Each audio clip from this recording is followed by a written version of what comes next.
Brian and Stephanie with Jesse Blaze Snider. How you doing? Good, how are you? I've got him here. You ready? Great, let's go. Okay, 1 second. Hey man, how's it going? Hey Jesse, what's up? Lots of travel. Yeah? Lots of traveling. Feeling a little run down, so hopefully my energy level is what it should be. Great, great. Let's start right away with Go With Me. You know, I listened to the song today, very, sensuous and, sentimental, it sounds like. Tell me a little bit about that. Growing up with my dad on the road all the time, I was always a little, kind of bummed out. I felt like I missed, being a part of his world and of that world. He was in and out in the first 2 years of my life. I think he missed like 75% of it.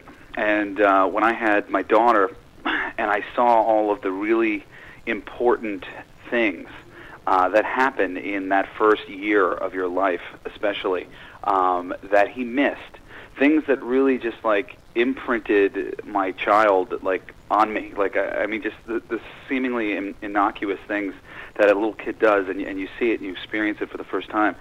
It's what makes you love them, that struggle. And I got really sad that my dad didn't experience that with me. He wasn't around, so he kind of came in and would see me and visit me and whatever else. But it was just me and my mom, and I really kind of felt like I'd been shortchanged a little bit when it came to my father, and I hadn't really necessarily felt that way until I had one of my own. And and I wanted to write a song for Logan's christening that said that I wasn't gonna do that. I wasn't gonna allow that to be the case. And and whether or not I was going to be in control of that decision or not, I wanted to at least say the words and and make sure that she knew and that's how I felt and how much I loved her and how I was going to work my hardest to make sure that she could be there. And if she wasn't there, it was only because I couldn't. I couldn't actually have it happen. So it was very important to me, and it's still right now doing a lot of different things and traveling all around, and I can't bring Logan with me, but she's with me everywhere I go, and and the moment things are different, and the moment I can take her with me, she'll be with me. And it's just kind of like a New Year's resolution to a degree. If you say it out loud and you write it down on paper, it's a little bit easier to force yourself to make sure you live by those words. Cool. You have a new CD coming out, or what's going on with that? Well, yeah, we're working on a full-length album right now, and it's basically halfway done, and the actual way it will be released is still in question, so I won't get into too much detail about that. We may go the independent route. We may be with a major label. We're still kind of talking and figuring things out on our end. But I promise you, this year you will see the first full-length album from Jesse Blaze Snider. Cool. I think the first show or an interview we actually did was back in 2006, and I saw you had a couple, club shows and stuff like that. You were more like hardcore punk type. Has the music changed? It hasn't. My dad's actually working on his memoirs right now, and there's a really interesting story in the book, interesting for me anyway, where basically he for the beginning of his club days with Twisted Sister, he was doing a lot of glam rock. I don't know what you want to call it, like kind of baby doll looks and that real kind of kissy kiss, I'm in the New York Dolls kind of glam rocker thing. And he also had this kind of monster persona that he would do, and he would go back and forth between being this monster and being like this hot New York Doll guy. And somewhere along the way, he started to realize that he wasn't this pretty boy. It didn't work for him. It wasn't who he was. This was who he wanted to be, but who he actually was this adrenalized monster. And that's what people wanted to see from him, and that's really who he was. And when he finally realized that, he had to be true to himself, he became who he actually was. I've had a similar realization that I'm not my father. Right. And what worked for him doesn't necessarily work for me. I was raised on the Muppet Show. With my dad. Wasn't around. My dad's actually not a big fan of the Muppet Show. I'm a huge fan of the Muppet Show. And on the Muppet Show, while Alice Cooper was on there, you also had Leo Sayers and Elton John and every other pop and country artist under the sun. And I love their music. I've always had a very wide breadth of music. While rock has always been my focus and the adrenaline and the self-empowerment message that my father's always had and a lot of other artists have always had, which I still firmly believe in, I've always been more of a pop rock guy. For me, like Billy Idol is like the epitome of what's going on. My favorite Twisted Sister record, which wasn't supposed to be a Twisted Sister record, was my dad's Love Is for Suckers, which was meant to be a Dee Snider solo record, which was a very great, hard-hitting pop rock album. And that's really where my heart has always been. And actually, I mean, if you listen between the lines of the stuff that I did with Baptized by Fire, every melody that I wrote for the band, for the most part, is very poppy. Right. But the band and how it was dressed up is very heavy and very aggressive, and my performances are very aggressive. And not that I've really lost too much of that. I still have a lot of that in me. But it just was a matter of being true to myself. I mean, the biggest turning point for me was at my wedding. I wrote a song for my wife called A Girl Named Story, and it really meant a lot to me. And I had her down at a show, probably like 6 months after we got married, and she said, "Are you guys going to play A Girl Named Story?" And I said, "Yeah, sure, we're going to play A Girl Named Story." And I ran back, and I'm like, "All right, we're going to add in A Girl Named Story to the set." And my band looked at me like I had two heads. They were like, "We can't play that song." And I'm like, "Why not?" It was like, where is that song going to fit in this set? And that was a problem for me. That was just like an insurmountable thing. The song that I had written that meant the most to me out of all the stuff that I'd done with Baptized by Fire, I couldn't play. And it just became my mission at that point to figure out a way to do everything that I wanted to do, to do the hard rock stuff and do the poppier stuff and do the ballads, and stuff for my wife and for my daughter, and have it all work. And, I really kind of focused in on Billy Idol and, and his sound, because Billy had always done this really poppy stuff, but no matter how pop he got, it felt raw and rockin' and cool. It was unabashedly pop, and he didn't give a crap. I mean, if anybody else had sung White Wedding, people would be like, "Oh, a white wedding, what a wonderful occasion." But Billy Idol said White Wedding, and it sounded dirty. Right. It sounded like something was going on at this wedding, and you needed to be there. And that was where my focus lied, and nobody is doing that nowadays. And if I started there, I could do everything. I could do some hard rock songs. The production would be poppier, but I could do songs that hit hard and were adrenaline the way I wanted it, and I could also do songs that had a lighter side, that were the pop side of me that I really like as well. So I really just got it, a little bit to the center from where I was before, and a big thing for me too, as a VJ for MTV and doing so many different things in the mainstream, I've always found that so much of the rock music has been marginalized. And there's not a lot of people in the center who are trying to direct you towards the hard rock music. It gets marginalized, and nobody is there to tell you that this is good too, you should go there. And I've always wanted to be a gateway drug for harder music. And, the legitimate face of the evil empire, so to speak. I've fortunately have a face that some people seem to like, all right, and, a smile that can disarm a lot of people. And if that can help lead people into some of the other harder music that I love that gets, like I said, just pushed to the margins, then that is a very worthy cause as far as I'm concerned. Cool. You have a new video coming out January 17th or something around that date? Yeah, January 17th. We put together this video from all the fans who have been submitting photos and videos and things for years now, or I guess like almost 2 years now, from the song "Go With Me." A song that meant a lot to me. Turns out it means a lot to a lot of other people. A lot of the people that it means a lot to, it kind of has a bit of a sad meaning. We've had, I think, like 2 people now use the song as a backdrop for a video about their kid who only lived for a few months of his life, was born premature and passed away after a few months. Some of the meaning is very sad, but a lot of the meaning is really positive and really wonderful. People who love their parents, people who love their kids, people who love their friends, boyfriends, girlfriends, wives, husbands.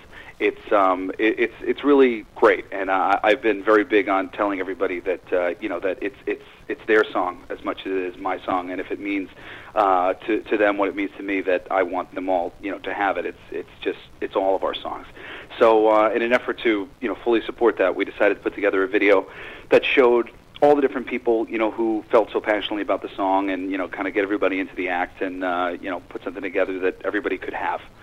Yeah, it's coming out really great, and I think it's going to be really cool and really sweet. And I love this version of the song is basically what we played live, so it's a better iteration of what you'll expect to see if you come see me play. Cool. Now, growing up Twisted, is that finished, or is there more coming? Or because a lot of people I see on your Facebook are asking, is there going to be another season of that? Is that coming back, or is it done with?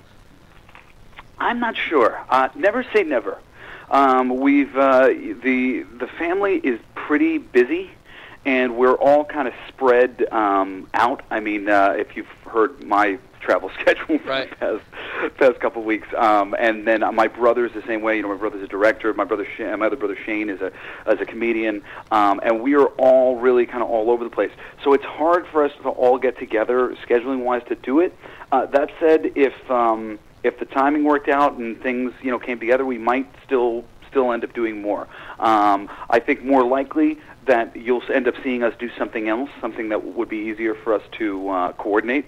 Shooting that show was a little hard for us to do. I mean, it's a big time commitment. Shooting something like Celebrity Wife Swap was a week of our time. We put a week aside and we did something. I could see us doing a lot more of that than necessarily going back to doing some more Growing Up Twisted, but it's possible. I won't say no, but I can't make any sort of forward motion on it happening. Right. Celebrity Wife Swap. Is that scripted, or is it natural? Really, the things that people seem to think might have been scripted are completely real, and the things that people are like taking as facts are like ridiculous. Right. Like I've had a comment or two about how do I go through life not being able to do my own hair. Of course I can do my own hair. The producers just thought it would be funny to have Liz try and do my hair, which I thought that would be funny, so we did it. But the way it was set up, I mean, the power of the edit, things are put together, and somebody says, and she does all of her kids' hair, and they show a picture of her doing my mohawk, and you're like, wow, that poor kid, he has to go over to his parents' house every day. And then a lot of people thinking that I live there. I'm 29. I've got a wife. I've got 2 kids. I don't live in my house. I don't live with my parents. I live at my own home, three towns away from my parents. We're within enough distance to get babysitters if we need them, but I don't live there. I was asked if I'd like to be a part of the show. They liked the fact that my mother was not just a mother but a grandmother, and they wanted her grandchild and her other son to be a part of the show. So we were asked to come down, and we said absolutely. But I mean, things like that. It's so funny. I mean, and I saw some commenters or something like that had like suggested that me, Shane, and Cody didn't have jobs, that we were grown men living at home, living off our parents. Wow. Just because they don't talk about our jobs on the show doesn't mean we don't have jobs. Right. So, I mean, those things which people seem to take for granted, complete bullcrap. But as far as scripting goes, that is pretty accurate. I mean, to be completely honest, they were very fair with Liz and with Flav. Flav stuff I was not there for, but based on what I've heard, they were very kind of kind to him. And I know that seems like a weird thing to say based on seeing the show. Right.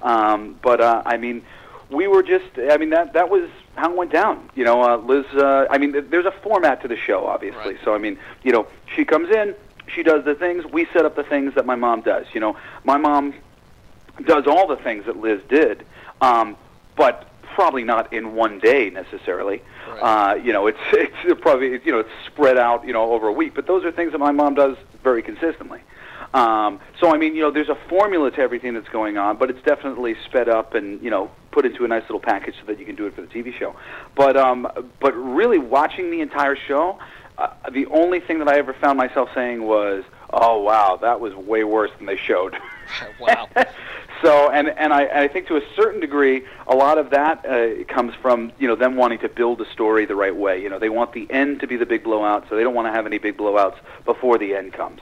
So they want to build it in the right way so that people can, kind of follow along with what's going on a little bit better. I mean, everything gets cut down. It's a whole week where you're shooting, like 12 hours of the day. You're shooting film. So there's a lot of footage. A lot of stuff got left on the cutting room floor. A lot of funny stuff, a lot of fun stuff, and a lot of more insanity between my mom and Flav. She was really disappointed in that whole experience with Flav, and felt really betrayed by by him, because he really kind of put up a good front at the beginning and made her drop her guard, and then as soon as she did, he just became who Flav actually is, which is Right. Flav-o Flav. Cool. Was that the most pissed off you ever saw your mother? Oh no. Oh no. No. I am her son, her eldest son. I am the one who has been yelled at the most. I am the one who has been reprimanded and punished the most. It has only gotten easier for my siblings as time has gone on. I have seen my mother get way more upset than that. She is a fiery Italian woman, and they were probably kind to her in what she said to Flav, because she is fond of throwing things out there when she gets upset. So no, hey, my mom's a fiery woman. There's always seems to be a what you call it, a preference for a lot of these producers when my mom and her children come into play, that my mom is like this overbearing lady and we are at her mercy, and she's just telling us what to do kind of thing. But I think anybody with half a brain can tell this is a fiery Italian woman who is raised for fiery children with personalities of their own. So it's definitely much more of a give and take in our household. Right. And while Suzette has raised us all, so we all have kind of similar opinions, we're all much more on a similar playing field. And we got a great home life. My family's just wonderful people, and my mom's a great grandmother and a great mother, and I love her. I laugh at all this stuff. It's funny. Great. When you look back on your earlier material as a musician, do you feel Juggernaut was one of your best songs ever? I love Juggernaut. I mean, the feel of that song. I was trying to put that song into our set for years, and had a number of failed attempts with earlier incarnations of the band who weren't quite getting what I was trying to do. I was really proud of that one. I mean, that was a song about football, which most people don't know, and I'm quite proud of it on a lot of different levels. But now looking back on it, kind of at this point where I am right now, the music that I have written in the past year are the greatest things that I've ever written. And I have grown so much as a songwriter. For melody, I've always been pretty good. Melody's always been my thing. I'm good with melodies. But lyrically, I was, I think, again, another one of those trying to be my dad to a certain degree. And not that was you're not consciously trying to be your parent, but you're just emulating what you like, and the things that you like about your parent, and not allowing your own strengths to shine through. And especially lyrically, I think I've finally gotten to that point where I've come into my own as a lyricist, and the things that I want to say and what I want to do, both bringing what my dad and mom have taught me in my life, and then what I've found myself as a person as I've grown up, and I'm so much more proud of everything that I've been doing recently than that stuff. My only the only hitch in that is that I've been writing all this great stuff, and I'm dying to get it out there and play it for people, and we have to do a much more cohesive attack.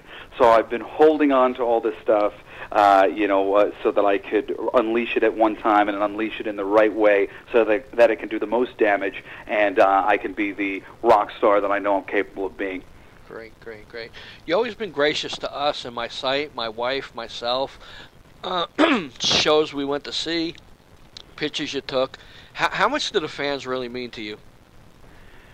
You know, a lot. I have a very interesting relationship with my fans, and I haven't quite figured it out exactly, but I guess I put my heart on my sleeve pretty good, and I guess they seem to sense that and really believe it when I say something that it's not just bullshit. I'm actually saying it because I feel that way, because I mean it, and that is the truth. And because of that, they seem to really wear their heart out on their sleeves for me, and I would be remiss if I took advantage of that and did not acknowledge the great bit of heart that they're handing me, and to disrespect it, I think it would just be a grave injustice. So I really try to be as good to all you guys as you are to me.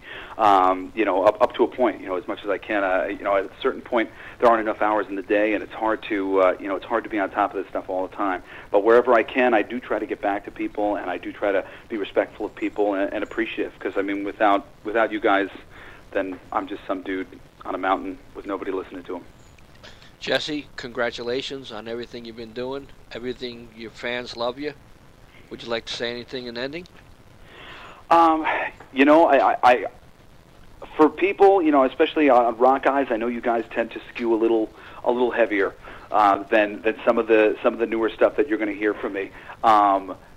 When you listen to some of the new stuff that we're doing, remember Baptized by Fire. Remember the stuff that's come before it, and just picture it being played by the other band, and you will see the exact same musician who has always been here. It's just going to be having a little bit of a different color to it. And I think people are going to be able to get past it because the stuff is really, really good, and I'm really proud of it. And like with everything else that I do, it is sincere. It is 100% what I want to be doing, and I think that at the end of the day, that is what people look for in their music, something that they believe, the artist believes, and I believe in what I'm doing right now, more so than anything I've ever done. Great. Congratulations, and thanks very much. Thank you so much for the interview. Bye-bye.